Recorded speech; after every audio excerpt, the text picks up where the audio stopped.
Let's bring in our international affairs editor, Armen Georgian. Armen, what would a reset with Europe look like from Joe Biden?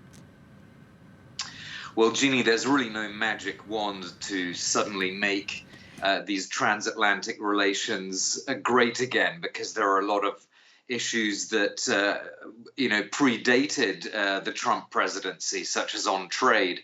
You might remember that the Obama-Biden administration tried to do a free trade agreement that foundered, and there are a lot of problems in trying to resolve those trade issues, particularly given that a free trade agreement would involve having to get rid of barriers on both sides. For example, that would mean Joe Biden having to get rid of the steel and aluminium tariffs that Donald Trump put in place.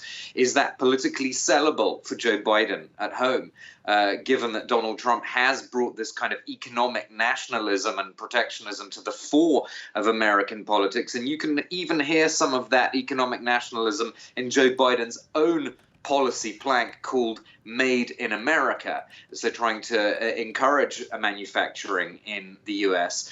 So it won't be easy for him to make a kind of goodwill gesture, get rid of tariffs, unless perhaps the EU plays ball on the question of digital tax. Similarly, on another big issue that the EU3 are concerned about, those that negotiated the Iranian nuclear deal, France, Germany, and the UK. They obviously want to revive the Iranian nuclear agreement, but Joe Biden may not be in a position to fully go back into that agreement, because Iran no doubt will ask for compensation for financial loss as a result of the previous administration's actions. Again, is that politically sellable for Joe Biden? So these are all very thorny issues. I suppose Biden could perhaps make a gesture and try to take away the threat of sanctions for European companies that want to do business in Iran. That would certainly be a start from the Europeans' point of view. Armen, we have all been so focused on the U.S. election. It seems like many people have pushed to the back of their minds, at least, Brexit. But we are coming down to the wire now with the end of the transition period at the end of December. Where does Biden and his win leave Brexit?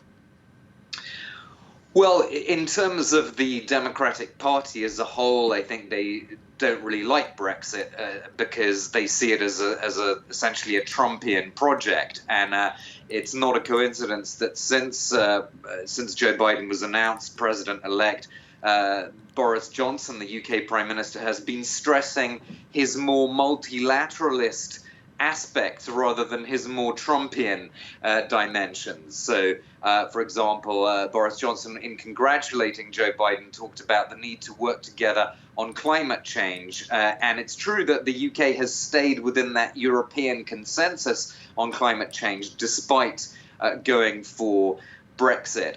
So we'll have to see. I think everyone's going to wait to see how Brexit actually pans out from January of 2021. And if something can be done with the US, it will obviously be for the Democrats, contingent on what happens to the Northern Ireland peace process. Democrats in Congress have made that very clear. But in any case, all this is obviously going to take a lot of time. Any free trade agreement has to go through Congress. It's not simply in the gift of a president to approve it. So that would take time. And as you said in your introduction, Jeannie, everyone is so focused on COVID now and the impact of COVID on the economic downturn, both in the US and the UK, that a free trade agreement between the US and the UK may really not be at the top of in trays right now. Armen, thanks for that.